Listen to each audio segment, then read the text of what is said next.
Hi, I'm Laura. Hey, I'm Stefan, and you're listening to Attributed, a podcast library by Dreamdata. The purpose of it is to store and share all the knowledge that we have gathered across Dreamdata employees through our LinkedIn Lives, podcasts, and webinars. The typical topics you'll find here can be stuff like marketing, Sales, B2B ads, operations, social selling maybe. Today is a very narrow session, you can say. If you don't like LinkedIn ads, then it's probably the wrong live to join. But I do like LinkedIn ads, and it's something we use at Dreamdata every day. I think it's the channel where we spend the most now, which is new for me, but I really, really like LinkedIn's ad platform. And today I've invited one of those guys that I send some DMs once in a while when I'm a little bit lost or I have a question about LinkedIn that I don't get. And that's you, Gabriel. So thank you so much for taking the time to join in here. It's my pleasure. Cool. And for those who don't know you, maybe you can just do the quickest of introduction of yourself and the agency which you founded as well. Sure.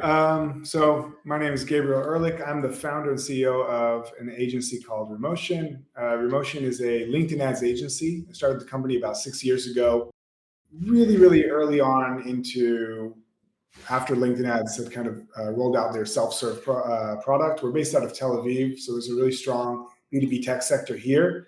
And kind of with a few strokes of luck and good fortune, I had the ability to work with some pretty incredible marketing teams at some pretty incredible unicorns and companies that weren't unicorns yet, but became unicorns. And so I really was able to kind of cut my teeth on LinkedIn, way before you had lead gen forms, before you had retargeting, before you had all this cool stuff that you have now, you didn't have. It was really simple. And I just got a lot of experience on it. And so was able to get a bunch of great clients pretty early on. And then about 3 years ago, decided to turn that one-man show into an agency. Right now, we're about 12 people. We manage about $2 million a month in LinkedIn ad spend. We have about 30 some odd clients. Mostly in Israel, but quite a few in Europe, quite a few in the United States, and even one in India. Hi guys, if you want. Super nice, Gabriel. And it'd be nice to hear just a quick tour through the history of LinkedIn ads maybe in a little while. But for you guys who are listening, ask us anything session. So if you are using LinkedIn ads and you have a very specific question, just write it in the chat and we'll pick it up as we go along. Otherwise, me and Gabriel will just go through a conversation about LinkedIn ads and what the questions I've prepared as myself for my own usage. But Gabriel will also go through kind of the best practices they see at Remotion as well. But Gabriel, let's just warm up a little bit. What's been the evolution the last 6 years in like a few short steps with LinkedIn ads? Yeah, I mean, first of all, it's gotten more expensive. I think that when I first started, the average cost per click was around $10. Now I would say it's closer to $20. If we're talking about tier one markets, when I first started, there were no lead gen forms. There was no pixel. There was no retargeting pixel or conversion pixel. None of that existed, and so it was really, really hard to kind of get attribution in there. But we did, and we saw some really interesting stuff, but it was also less competitive, less expensive, and results it was easier to come by results earlier on. And it's become harder. And now, I think we've been able to kind of correct for that with the lead gen form. So I think you could plot an XY axis with conversion rates kind of going down year over year. And that's not just with LinkedIn. Conversion rates are just going down year over year in general. But then when they introduced the lead gen form, they're able to kind of buy that back. And I think that if they hadn't done that, it would have been really, really, really hard for a lot of companies to show any sort of value from LinkedIn ads, even if it wasn't there, it's just hard to prove it. I think this is there's a marketing lesson in itself. The prices just go up year on year because competition strengthens. Yeah. So if you have campaigns where you're happy about the result, you need to spend more money right now because in the future the math is going to break. Yeah, and I mean, LinkedIn itself has grown. Like I really experienced that over the last 2 or 3 years as not just a LinkedIn advertiser, but as a LinkedIn contributor, a creator, and somebody who writes a lot. And you write a lot as well.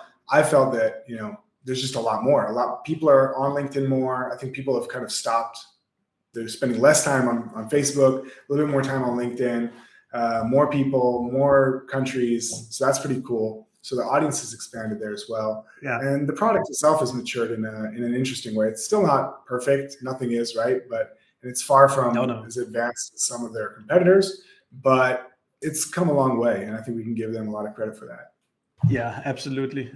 If we start out, like, who would you say LinkedIn ads is for, and who should not think about it as a good place to put some of their dollars?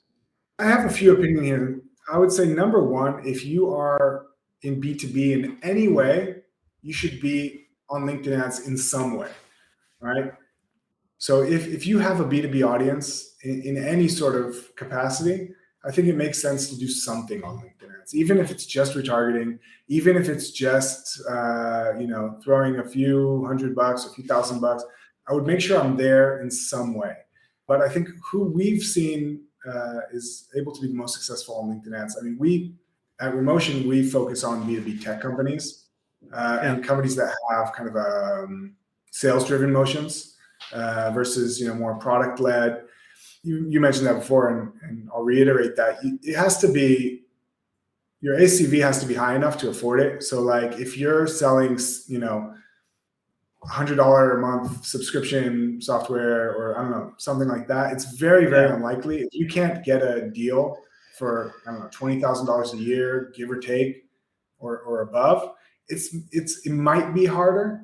Let's say I would say the cutoff would be like 15K, 10K maybe being the absolute minimum. It's going to be really, really hard for it to be ROI positive if that is what you are looking for. And that's where my big caveat is.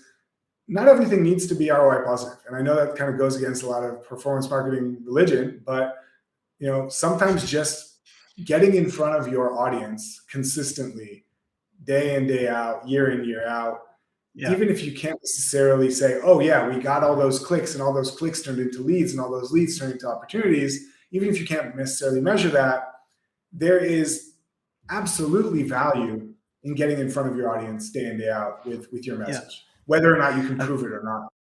I think that has been my experience with LinkedIn as well, that I've been very so focused on getting that click so I could measure what happened afterwards.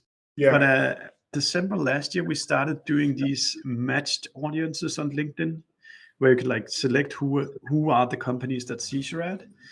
And we didn't want to do stuff that way forced people to click. We wanted our message in front of the right people at the right companies. So what we could in our own software could see was that, yes, there was some direct attribution spillover where somebody clicked, signed up to a form, and then went into the sales pipeline. But the bigger lift seemed to come from people Googling organically and people coming directly to our website afterwards. And we're 30 people, so we're not a huge company. So it's easier to correlate kind of what was the difference in our go-to-market. Okay, we started this spend, then it must probably be that spend. If you're a huge company, then you have many activities and it can be harder to tell. But that was my own kind of, it's not about getting the click necessarily. It's about getting in front of the right people, and then they will come to you once they're ready to talk. Yeah, and I've come around in a big way around that. I got my start in marketing in performance marketing and PPC and really, really performance driven environments.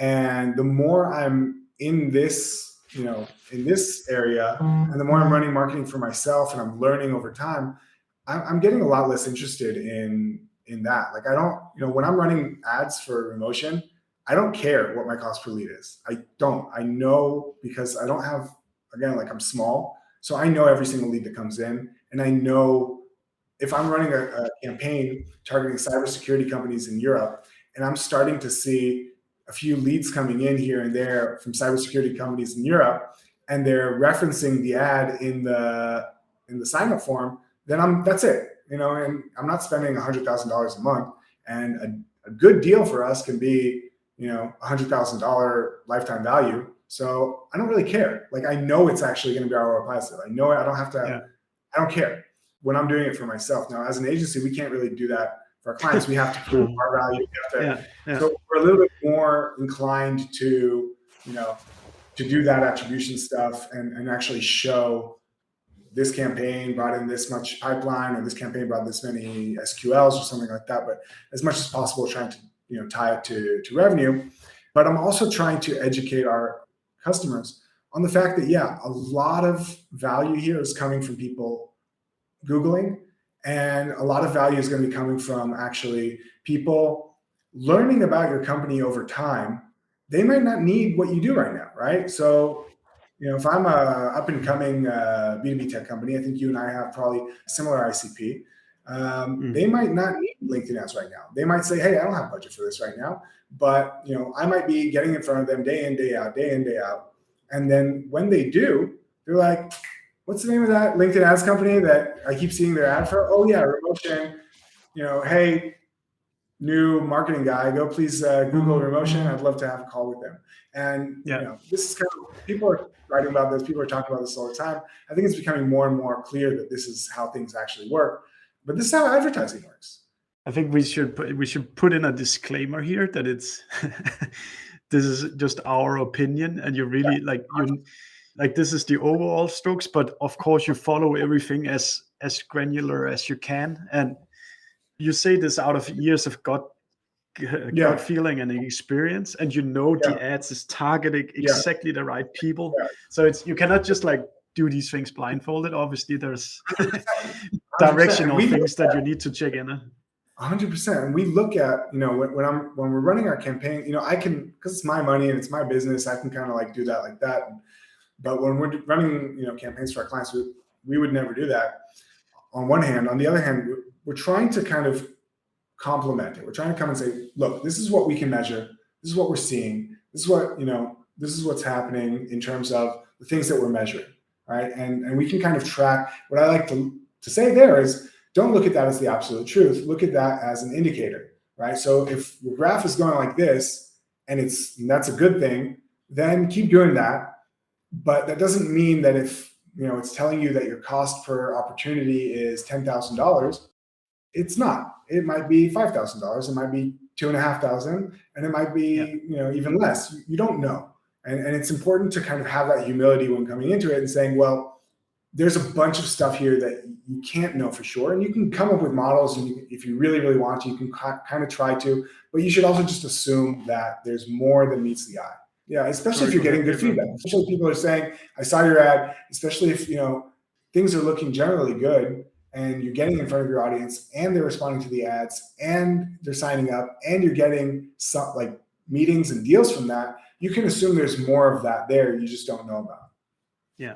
I normally run by, if you're in doubt whether things are working or not, and you cannot find any proof, it's not working. So that's why you need the kind of link. Something is coming through the specific campaign, but you can also assume that it's not capturing the full value creation of the campaign. 100%. There are heuristics. There are signals that every campaign kind of throws off that it's good, and you can look at things like CTR. You look at things like likes on the post. You can look at things that comments on the post. Sometimes I'll run an ad, and then within hours, people are commenting on the ad saying it's funny. That's a win. I don't care if I got leads. That's a win. If I made my audience laugh, that's a win. Absolutely. I would love to hear if there is such a thing as a silver bullet or golden tactic for LinkedIn. What would the 1, 2, 3 things you would say that you at least should consider to be, if you want to be successful on LinkedIn? Okay. So number one, you got to make sure that you can afford it. I think that you want to have enough budget. Bear in mind the LinkedIn ads is expensive. So when we talk to clients, we prefer if they're spending at least $15,000 a month, which is $500 a day, which gives you enough room to test, right? Now, if I'm doing it for myself and I have the patience, I might be spending less, or if you're doing it in-house, you might want to do less, but I would make sure that you have the budget or the time to invest in it. That's number one. Number two, is your audience targetable, right? So if your audience is, I don't know, people who are, I had one once that was just like impossible. I get these weird ones. I'm having a brain blank here, but sometimes we get companies where they can only sell to companies that have, I don't know, a certain criteria that just doesn't exist as something that is targetable, and you would never really even be able to do a list like that and just forget about it. Or there's only, I don't know, 50 companies in the world that they could sell to. I don't know. Business to government stuff is kind of tough in that sense. Does it make sense for you? Is there any scale here? Is there any meat on the bones? Is it targetable? That's number one. And now I'm going to kind of get specific here. If you're running lead generation campaigns for a sales-driven motion where the goal is to get leads and then have your SDRs reach out, book a meeting, show a demo, then you want to make sure that you have all the stuff, right? And all the stuff, all the infrastructure. You want to make sure that you have content that you can run. You want to make sure that you have creative that you can test out. You want to make sure that you have SDRs that's going to be reaching out to the leads. If it's, the CEO or salespeople, it's not impossible, but it's going to make things more difficult. And it kind of increases the risk that it's not going to run. You want to make sure that once the lead is coming in, somebody's reaching out to this person as soon as possible while it's still top of mind. For every half an hour or hour the lead has to wait, the chances that they're going to reply to you go down. And because it's not high intent.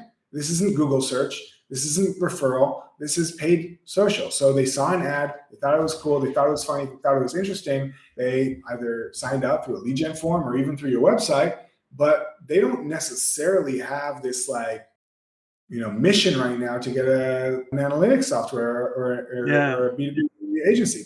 They might say, and you also have to communicate internally that the leads that you're going to get here are not the same as the leads that you are getting through the website, through referrals, through search. They're not going to be as interested. Now, that's not necessarily a bad thing, and that is how you grow. You can't just grow from hard buyers. You're going to, there's demand in the market. Some of that demand you're going to capture, and that's great. But that's going to limit your growth if you only go to those. You have to go to casual buyers. You have to go to people who are like, maybe I actually was thinking about doing something like that. And you're going to have to work harder for that. Your SDR is going to have to spend a little bit more for that. You're going to have to work harder for it. But if you close it, that's like a whole other branch on your tree of growth. Maybe it expands to another region or another territory, or it opens up new doors or another network, because that's how companies grow. I think just if I reference how we've only done it the last year or so with LinkedIn ads, and I started out offering on a demo on the first message, and somebody who doesn't know about us, they don't want to take a demo straight away.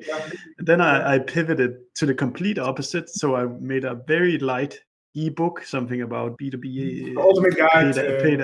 And what I found out there is that there's also a long way from getting somebody to download an ebook just to get them to take a demo, and not even speaking about the sales pipeline. At last, I kind of, I don't know if I want to say gave up, but I just thought, okay, let me just create some nice content, put in front of them, and then trust that they will come to us afterwards. So I think, just getting the lead, I think is really important, Gabriel. That's just not enough. You need SDRs, you need people calling them, you need an automated flow of mails and stuff like that as well. And it helps to have, product market fit. It helps to know what your positioning is and what your messaging is. You absolutely have to have a marketing attribution, and I highly recommend HubSpot more than anything else there. If you're using Marketo, if you're using something else, stop. There's no reason to do Except if it's Dreamdata, then continue.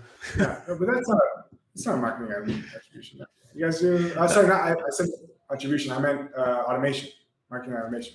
Approved. So you want to make sure you have something like HubSpot where you're doing, where you're actually, that's where you're collecting leads. And you want to make sure you have a good way to actually collect all the leads. And you want to make sure that you have these different things that you can test, that you can test out a demo request campaign. You can test out content. Now, one of the things that I've learned over doing this for years and years and years with many different types of companies in many different industries, even if it's all B2B tech, it really runs the gamut between a small company that's targeting maybe smaller companies, even with a large deal size, or enterprise company. There's so many different things and so many different behaviors. So I really have to say here, there is no one size fits all. Absolutely not. And so everything that can work can work. So we've seen very direct on a cold audience, a demo request campaign, come in, get super cheap leads. They're able to get them on calls and close deals within like a 15-day time frame. Now, these are not huge deals, not 20K, but the conversion rate is so high that it doesn't matter. And so, and for whatever reason, they're able to get really, really cheap leads. Now, maybe it's the strong product market fit. There's some industries that are less competitive than other industries. You're targeting marketers in tech. I'm targeting marketers in tech. This is saturated as hell. You've seen that big chart with MarTech. Now, if you're going after dentists on LinkedIn, I can promise you that, I don't know if I can promise you, but I'm pretty confident that you can probably get people to sign up for a demo for pretty cheap, and you can probably get them on that demo for pretty cheap because not a lot of people are going after dentists on LinkedIn. Some people are, but probably not a lot. There's a long tail here. So I worked once with a company that does software for like HVAC, like heating and cooling, and for big facilities. And they had this sort of automated solution that tells you when there's a failure there. And so we were targeting people who manage buildings and facilities and heating and cooling for factories and stuff like that. And it was crazy how well this worked. And the cost was so much lower than you'd expect. And so to anybody who's listening to this, the more niche your industry is, it's actually more likely that some of these like old school aggressive tactics are going to work really, really well. And the more sophisticated your audience is, the more sophisticated you have to be. It's kind of like an arms race. So going after B2B tech marketers, yes, you have to be a little bit more sophisticated than an ebook or download. Super nice. So we got a question here now, which actually leads into what I prepared as well. So I'll just read it out loud.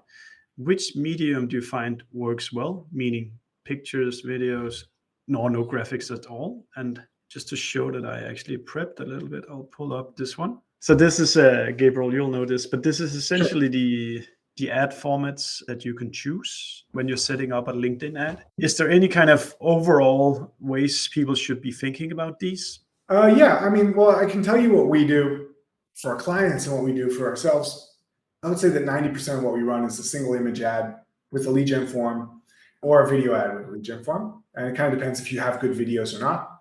But yeah, for the most part, it's going to be single image with a lead gen form. And we'll do that usually for ourselves or for our clients with or without a lead gen form. Is that like an experience based that kind of works best? It's a combination of, hey, this is tried and true, this works, and it's easy, right? Like it's easier to get an image than it is to, and you kind of have to think about that when you're thinking about running this long term, because resources are limited, whether that is time, money, people's attention. So if you're running your strategy, your tactics based on video, cool, and that might be really great, but that means you have to keep getting new videos all the time, and it's just more expensive to get good video than it is to get a good image. True. That's number one. Number two is I'm very, very adamant about doing everything eventually. So if we're at a stage with our client where we have scaled up, that things are working well, that we know their audience, that we know we kind of know the messaging, this is when I'm going to kind of venture out and try some of these other things, especially for retargeting.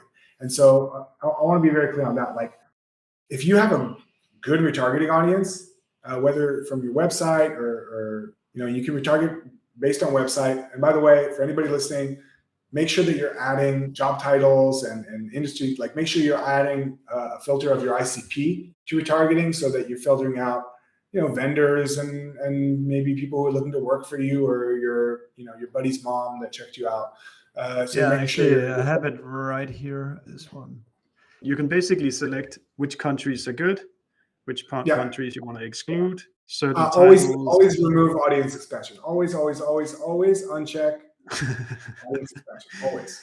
And then, if you can also make an offline list of your customers where you can kind of exclude them from the retargeting as well. I just wanted to add to what I was saying about the ad formats. So if I have a good targeting audience, and you can do it based on people who visited your website, but also people who visited your company page, people who've engaged with your ads, who've clicked on your ads, who've opened your lead gen forms, who've watched a percentage of your video.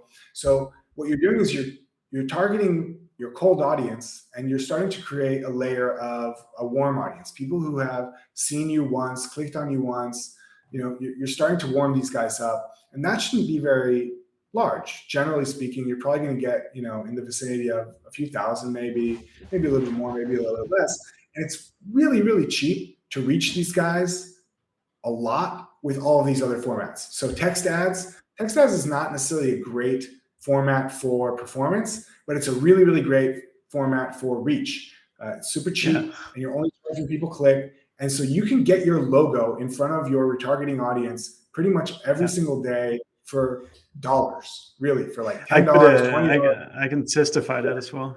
I know. Actually, I started hating it because the click price is so high. But you also get a shitload of impressions for practically nothing. If you believe it's a good thing to stay top of mind, to have your logo be seen by your audience often, then it's great, and it's just super, super, super cheap. But some of these other stuff as well, message ads, conversational ads, all this other stuff, it's relatively cheap on a retargeting audience to just use these. And then those other formats are underutilized for the most part. And so you can kind of just make it so that you're meeting your potential client or your potential customer, or your lead, you're meeting your audience in various formats. And that helps in terms of building those memories, in terms of, cool, they're seeing the ad, they're seeing the ad. Oh, now we're seeing, the text ad. Now we're seeing a video. Now we're seeing something else. And you can kind of flesh out those conversations there. Yeah. So Monica is actually Monica had a question here. I'll read it out loud. So any specific tips for using lead gen forms? We just started implementing them. We did notice at first a lot of personal emails. So at least added work email after a quick learning there. What's your view on this, Gabriel? Then I'll contribute afterwards. So the lead gen forms are a blessing and a curse. If you are focused on getting leads, and you are focused on getting leads at a decent cost per lead, you really have to be using lead gen forms. The problem with the lead gen forms is that they are pre-populated with, and you can use the work field, but still most people don't have their work emails integrated into LinkedIn, set up on LinkedIn. And so you're going to get a lot of personal emails. Don't worry about it. I check my personal email. You check your personal email. You can get through. But I'll even go further than that. If you are only reaching out to your leads via email, you're missing out. Reach out to your leads on LinkedIn. When I run lead gen forms, I don't even ask for email. You know what I ask for? I just ask for their name and their LinkedIn profile. You know why? Because everything else I care about is on their LinkedIn profile, and you can message them. So they've indicated that they're interested, and you've made it super, super easy for them to say, okay, cool, I'm not actually giving you any personal information. I'm just raising my hand here to learn more. What's the difference? Honestly, what is the difference between getting their email address and a LinkedIn email? I guarantee you it's more likely that they're going to see that LinkedIn email than, you don't have to worry about the spam filters. You don't have to worry about them, whether it's personal or not. They're getting there. And you know what? You know that they're on LinkedIn because they just saw your ad. And so that's what I'm doing. But even if you're getting the emails and you're asking the SDRs to reach out on email, that's fine. Yes, people will respond to their personal emails a little bit less, but it's not so much that you should try to force them to, unless some people do that, force them to put in their work email. Don't worry about that. And if you are really, really, really, really need those work emails, you can use lead enrichment data like ZoomInfo or something like that, or Clearbit, and you can get those work emails, and there you go. Yeah. I guess people also create their LinkedIn profile mainly with their private email, so they're more prone to have that in the system. Just for a rule of thumb for people, what is a decent cost per lead on LinkedIn in your opinion? So obviously it depends, as for all things, but I would say that a decent cost per lead for, say, a demo request lead would be about $300. Okay, that would be decent, and it might be a demo request. Yeah, demo request. Okay, so that's a pretty good intent then for it. Yeah, I mean it's So I'll give you my benchmarks, and these might have changed since the last time I checked them, but here are my benchmarks are for a demo request lead. It should be in the area of about $300, maybe a little bit less if you're lucky, maybe a little bit more if you're not. If it's usually if it's a lot more than that, there's either a problem with your targeting, or there's a problem with your messaging, or you have a bigger problem than you realize if it's much more. Because if everything is right in terms of your messaging and your creative and your targeting, and and it's still much, much higher than $300 for a demo request lead, you have a problem, because your market is not as interested in what you're talking about as you thought. And then what about an ebook? So for ebooks, it should be about $100. Again, could be anywhere between $25 and up to like maybe $200. But I would say that we usually see them in the vicinity of about $100. 75 is kind of a good place to strive for. But if we can get to $100, we're happy.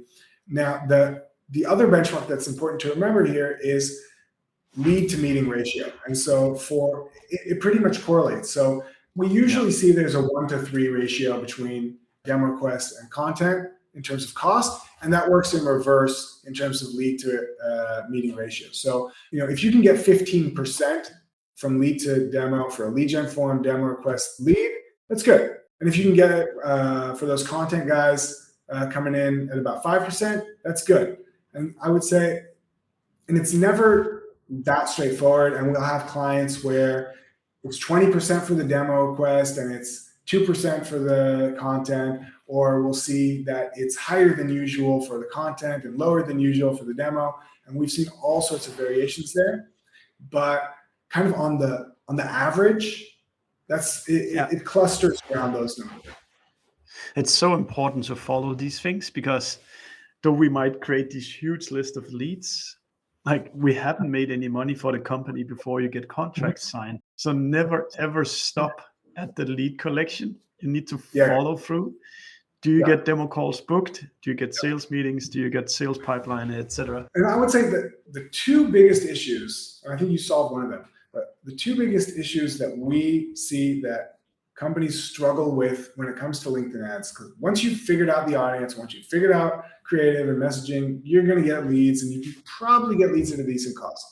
But the biggest thing the company struggles with is what happens after the lead comes in, how are they handled, and how are we able to turn them into a meeting or an opportunity, and all of that sort of dark funnel attribution stuff, or the ABM attribution stuff, or some of the stuff that you solve in terms of tracking the whole funnel. So I would say that those are the two biggest issues that kind of where things fail, that are not directly, it's not something that you can actually fix in LinkedIn. And a lot of companies try to fix that. They're like, they'll come and they'll say, oh, our nobody is responding to our outreach from all these leads that you got. They're ignoring our sales guys, and we haven't been able to book any meetings for them. And we'll dig around, we'll find out that the outreach emails were terrible. We're just awful. And nobody would reply to those. And you and I wouldn't reply to those. And so this is the thing where it's sort of like you can't solve that on the ad. The ads are working. They're bringing in. They're getting in front of the right people. They're engaging at a good rate. Somebody here asked about a good CTR. I would say that 0.5% is normal. Above 1% is fantastic. So if you can kind of work within that range, like anything less than 0.5% is a bad indicator. Between 0.5% and 1%. This is for single image lead gen form companies.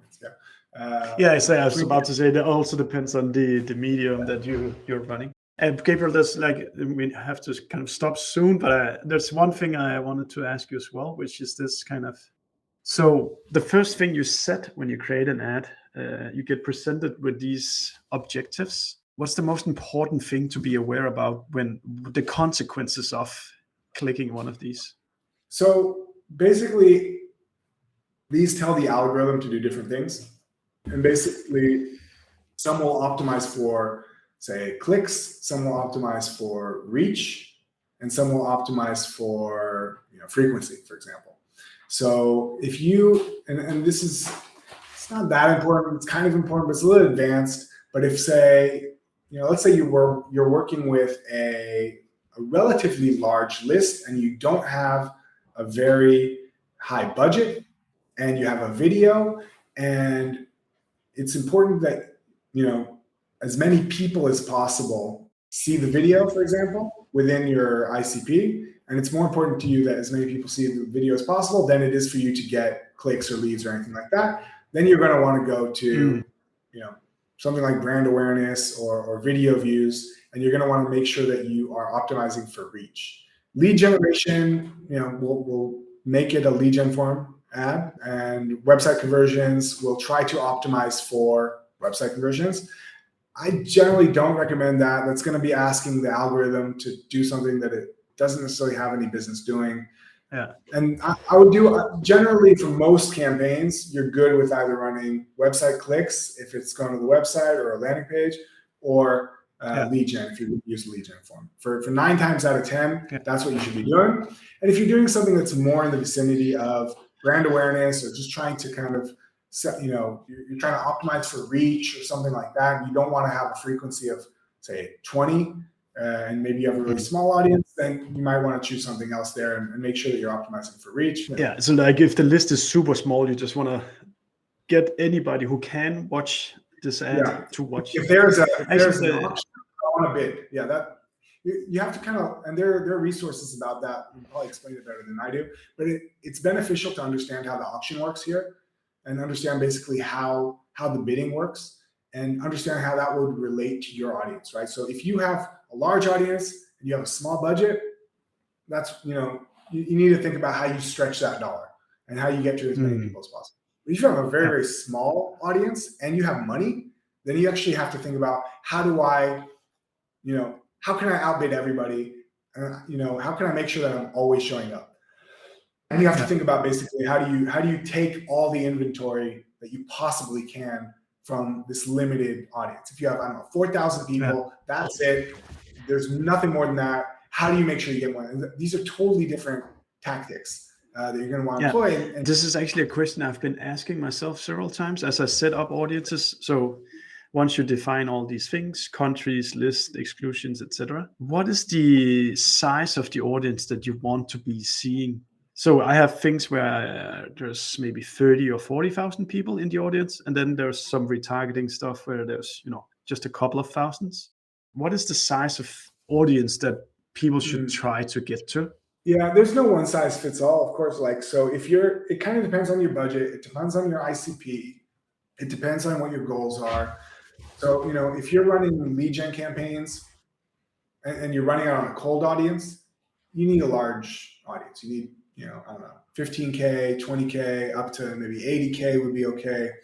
You want to have a large enough audience that you can kind of play around with, and you can, it gives the auction enough opportunity for you to say, I'm not going to bid. I don't have to bid that high, right? So if think about there's 50,000 people. If you're targeting, US and Europe, and your audience is kind of broad. Let's say you're targeting all of the IT people in large companies in the United States. So you're going to have that's a lot of people. That's a lot of people. And so you can, create all these sort of sub segments and sub, people like that have, this skill or that skill or this interest, whatever. You can create these kind of sub segments there. You can split it up by, industry or whatever you want. And then you can test it out. But basically what that allows you to do is actually bid much, much lower than the recommended bid.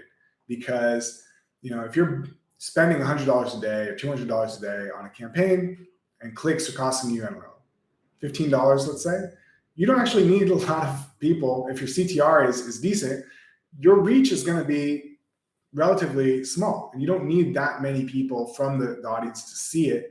And so that way you can be kind of, you can kind of stand back and be like, you know what, I don't have to bid that aggressively. And there's a lot of people here. So you kind of have to think about where are you in the market? Are you, are you a big fish in a small pond, or are you a small fish in a big pond? And if you're a small fish in a big pond, you can use that to your advantage, and that hey, I don't have a lot of money to spend here. So I'm going to actually, I'm going to build a kind of broad audience. And as long as anybody who would come in from this audience I'm interested in talking to, I can kind of load. And that's good for performance. It's not necessarily good for awareness. For awareness, you want to get a relatively high frequency. You want to get to like 4 or 5 or 6 in a month, or even in a week, if you're trying to build awareness. And then it actually makes sense to make your audience a little bit smaller so that you are hitting the same people more.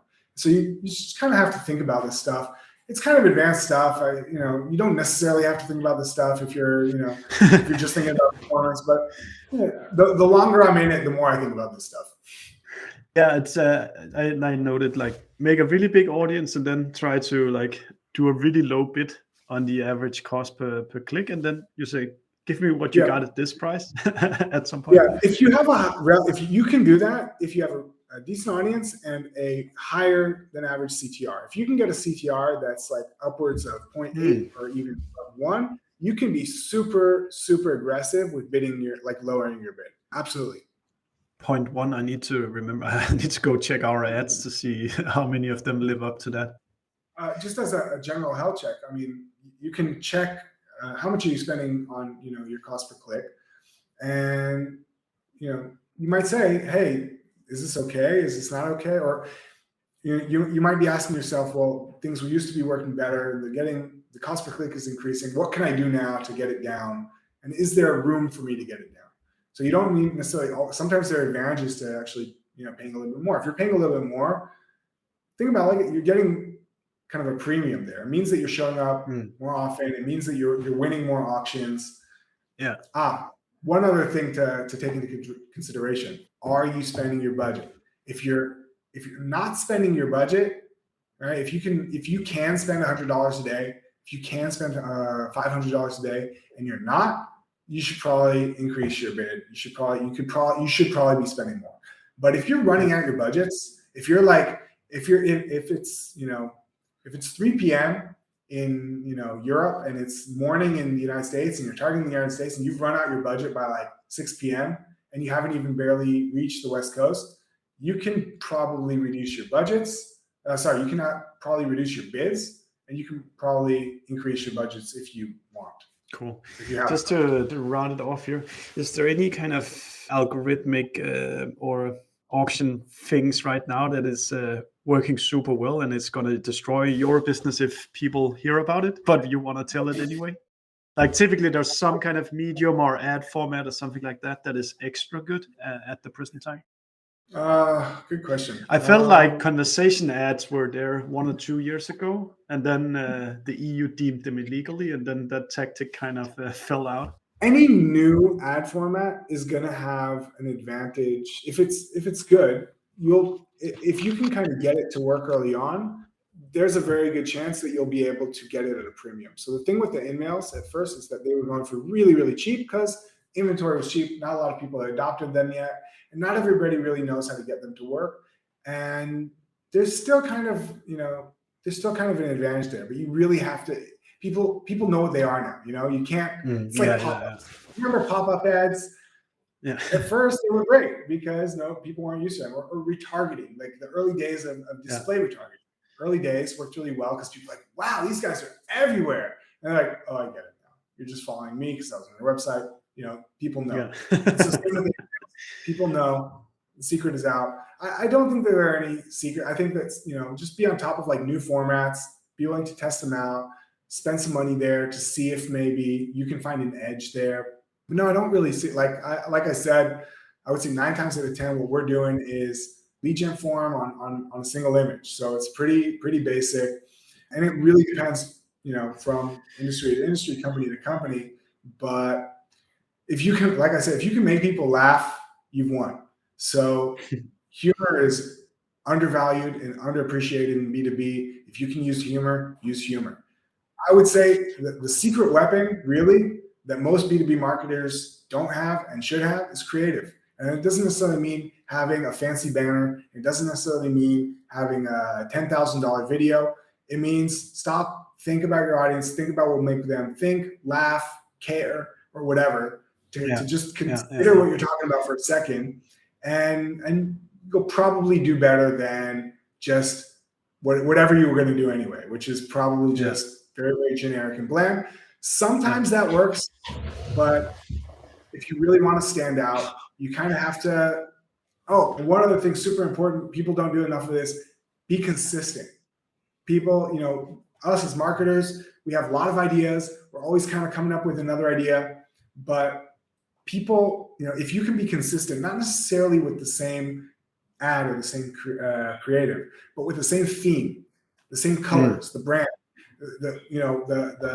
if you can kind of create a theme of ads that you can run long term, and I'm talking, think marathon, think like a year, think 2 years, think about TV ads that work with you. They use the same presenter, the same format, and the same theme. They'll change the scenario. One day they're, the park, and then the next day they're, but it works on you because you're like, oh, I know that. I'm familiar with that. And then after the third or fourth time you've seen it, you're like, I know that, but what is it? Hold on, I keep seeing this ad. Hold on, I'm going to see. Is this meant for me? Yeah. So this is the kind of stuff, honestly, way more than the ad formats, way more than, it's like, get in front of the right people and think about the message stuff. Think about the consistency stuff. Think about what are they actually hearing from you, and do they care? Can you get them to give a damn for a second? And if you do that, you're fine. And nobody will care about the measurement, because you'll be seeing the dollars coming in, and they'll be telling your SDRs, oh yeah, we keep seeing your ads all the time. They make me laugh. They're funny. And you won't need to prove it so hard. Wonderful. I got a few good ideas right there. Let's stop now, Gabriel. Thank you for now. Bye. We hope you like listening to us. Subscribe to our podcast and the ones that we have been guests on. And if you have any feedback for us, just do let us know. And should there be a guest that you think we should be talking to, then pitch us. We're looking forward to seeing you.